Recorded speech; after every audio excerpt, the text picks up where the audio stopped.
वस्ती गेलेली आहे, पायाला चालता येणार नाही, मग तेव्हा काही ट्रक मध्ये बसून वारी करण्याकरता ती आहे.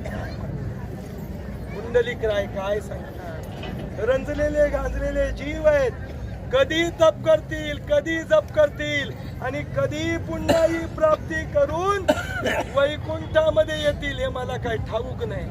जसं आज बघा या लोणंद वासियांचं काय भाग्य आहे, पांडुरंग परमात्म्याला भेटायचं असेल, समस्त विश्वातील लोक, भारतातील लोक, महाराष्ट्रातील लोक, सोलापूरची लोक देखील कुठे जावं लागतंय, रुक्मिणी संजीवन पतित पावन पांडुरंग परमात्मा सर्व सत्ताधीश दीन दयाळू पतित पावन भक्तांचं रक्षण करणारा कुठं उभा आहे सगळ्यांना ठाऊक आहे, पंढरपूरला.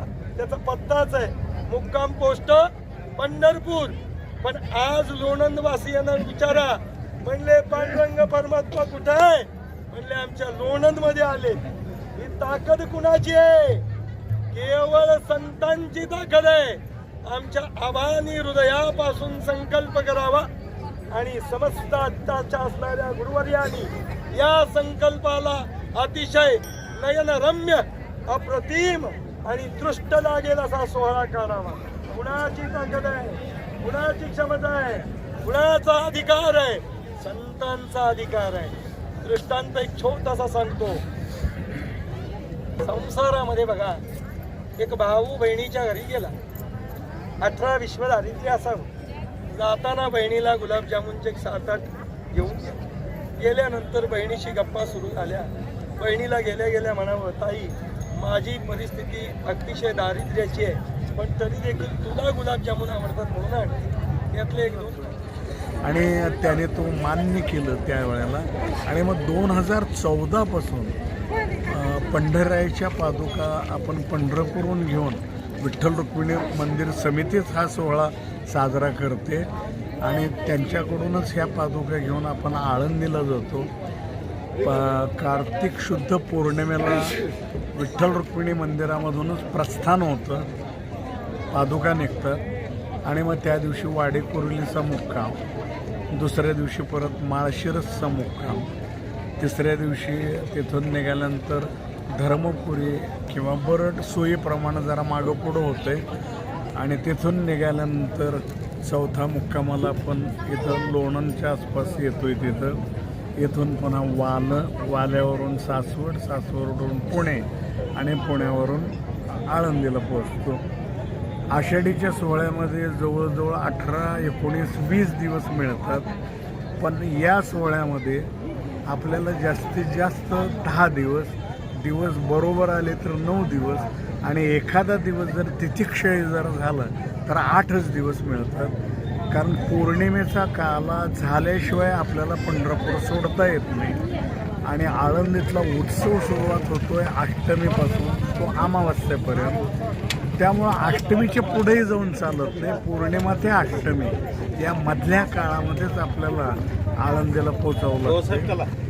जो प्रवास ज्ञानोबारायाच्या सोहळ्याच्या वेळेला 250 किलोमीटर, साधारण 250 किलोमीटर, तोच प्रवास आपल्याला 8 दिवसामध्ये करावा लागतो. कधी 9 दिवस, कधी 10 दिवस. आपण पौर्णिमेला निघतोय आणि अष्टमीला आळंदीला पोचतोय. अमावस्येपर्यंत तिथं थांबायचं आणि मग परत अमावस्ये दिवशीच पुन्हा संध्याकाळी निघून मार्ग निवृत्तीनाथ हे दोघे आतमध्ये गेले. पंढररायाने उजवा हात ज्ञानोबारायाचा धरला, निवृत्तीनाथाने डावा हात धरला आणि ज्ञानेश्वर महाराजांना समाविष्ट केलं. त्यावेळेला पंढररायाने ज्ञानोबारायाला एक शब्द असा दिला की प्रत्येक वर्षी तुझ्या या समाधी उत्सवासाठी मी येत जाईन म्हणून. दिलेल्या शब्दाप्रमाणे पंढरराय ज्ञानोबारायाच्या समाधी उत्सवाला जातही असतील, पण आपल्या चर्मचक्षूंचा काही तो काही विषय होऊ शकत नाही. ज्ञानोबारायांच्या समाधी उत्सवाच्या वेळेला आळंदीला जाण्याची प्रथा पूर्वीपासून आहे, म्हणजे ज्ञानोबारायांनी समाधी घेतली तेव्हापासून.